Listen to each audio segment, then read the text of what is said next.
Well, we're in central North Carolina on Jordan Lake, one of the best crappie fishing lakes in the state of North Carolina.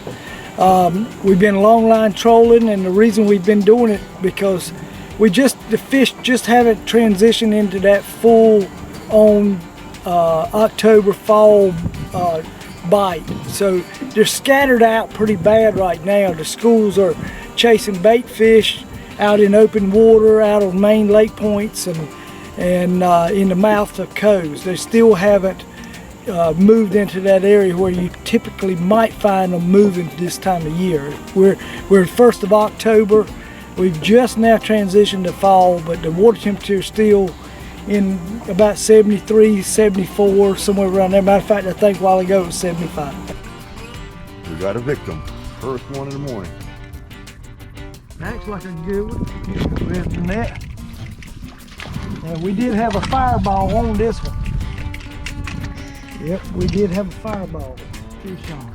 I'm gonna try to film. Pretty good. I'm gonna keep. Fish right here. You got a triple. There's one here. Yep.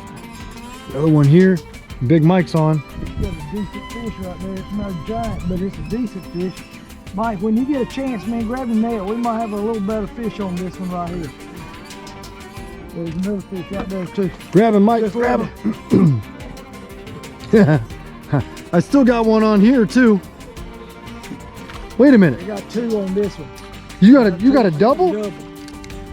I got a double, and they're pretty decent fish. They're not giants, but they are decent fish. See if we can gain on this one. I don't even know if it's still there. Net the back one first.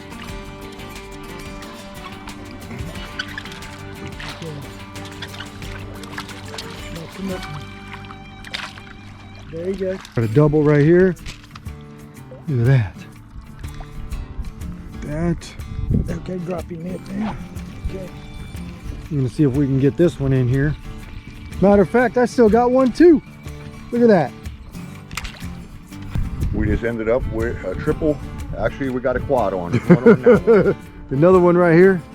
Endless action. So we've caught these a little bit smaller fish. That we got a lot bigger fish in this lake than this. But at that point in time, we had 4 fish on at one time. Caught 2 on a double rig. So these fish are good 11-inch keeper fish for eating. We're looking bigger ones though. Oh, got another one. Boy, as soon as we got to this area, they just start popping like crazy. Big Mike. So we've been longline trolling. We've caught plenty of fish. You know, when that water temperature starts dropping on down into the 69, 68 range and staying there for a period of time, then you'll start seeing these fish bunch up, and the bait fish stacking up in the deep creek channels and stuff like that. So they haven't quite done that yet. Today we're using a product. It's called fire dye, and what we're going to do is we're going to show you how I do things on my boat. And so we're going to take a bottle of fire dye. We're going to dye some minnows chartreuse. They've been doing very well. So we're going to take it, empty it in my little jug, my little bucket here, and we're going to take some water out of the live well here, the bait well, and we're going to do 3 bottles of water in with 1 bottle of dye. Let's get these right here. I've already dyed a few here in this water right here, so that's why that's green. Typically it's not. It's green, but we're going to do 3 bottles of water with 1 bottle of dye. And then I'm going to add a dozen or so minnows. And we're going to let those die for 30 minutes to an hour, somewhere around there, and see if that won't catch us a few more crappie today. All right, so you guys saw us soak these in there. Now check out the difference, okay? You can see the difference between the live chartreuse fire dye minnows and the ones that aren't. Not only can you see the difference, they show up in the water for the fish as well. So I'm gonna get these back in there and go out there and try to get some nice crappie. Constant action here. Freddie, you can't even get the rods in the water. No, oh no, we definitely found the schools of fish. Can you tell if it's a good one or not? Not on this long rod. It feels pretty good, but it's not. It's average size. These schools of fish run the same size virtually. Every once in a while. Look at the crappie, the chartreuse minnows came out of his mouth. Yep, chartreuse minnow. That's what it was. That's what it did. So we'll put this one in a live well. That's a 10.5-inch fish. It's not huge, but it's a good eating size. I don't know what Big Mike has here, but he just spit out a chartreuse minnow, I can tell you that. I know what Big Mike has, a mess. Just want to take a minute and show you what we're using today. We're using my setup here. We're using I like these little Daiwa reels, the little spinning reels. They hold enough line to crappie fish with no problem at all. The rods that I use are Southern Crappie rods. They're right here in North Carolina, in Concord, North Carolina.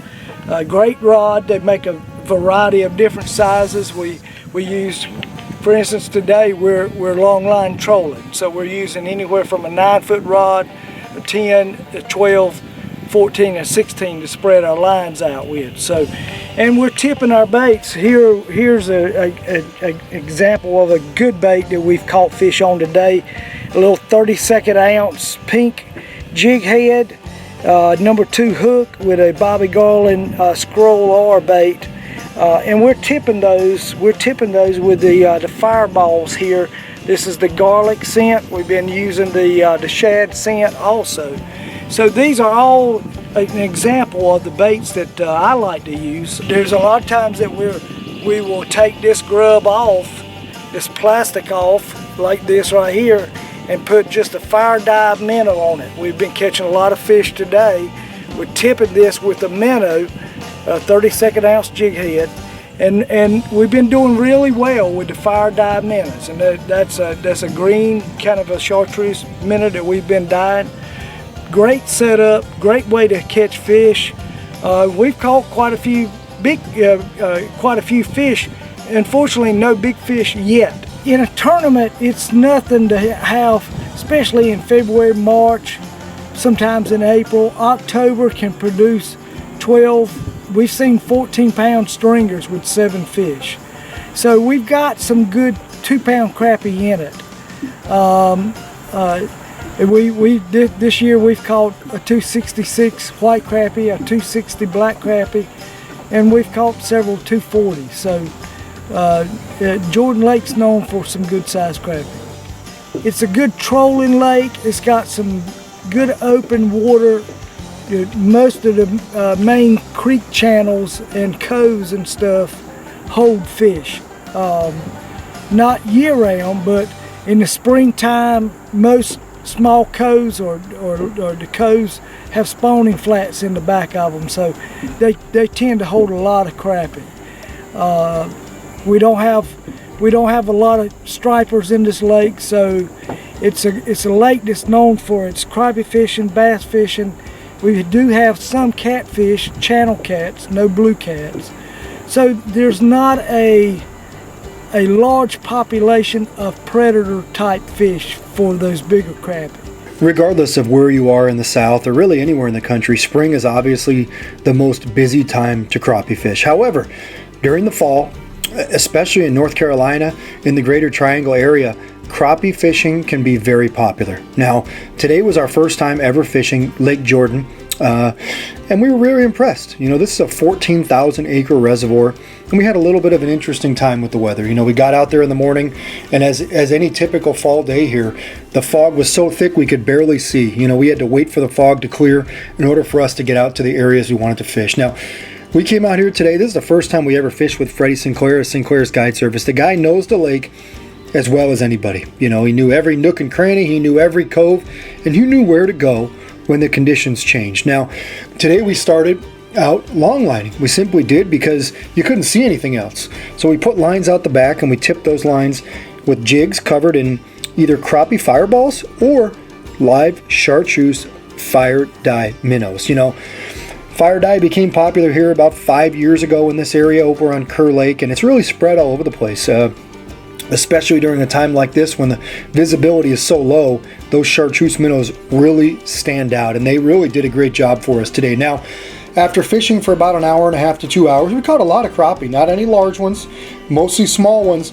Unfortunately, we had a major front moving in. You know, day before we got here, it had been 80 to 85 degrees for about 2 weeks. Then we got there, the temperature dropped, the sweatshirts came out, the barometer dropped, and it kind of tightened up the bite a little bit, I guess you could say. You know, so we caught a lot of smaller fish. However, as the cloud layer lifted, we were able to motor over to the backside of the lake. And as you know, this is a real beautiful lake. You know, there's eagles all over the place. There's a beautiful shoreline. There's wooded areas everywhere.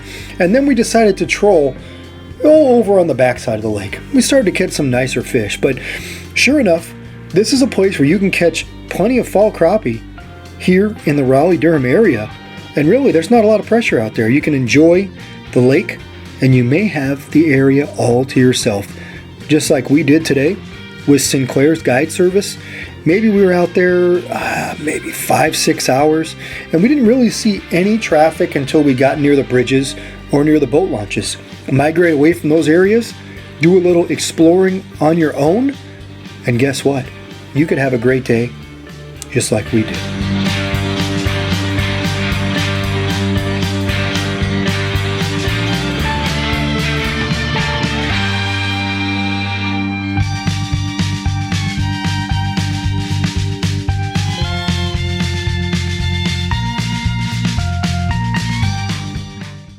Pautzke products are available at sporting goods stores near you. If you can't find the specific color, size that you want, make sure to go to Pautzke.com. And as a thank you for watching Pautzke Outdoors, we're going to show you a coupon code to be used for 10% off your next order.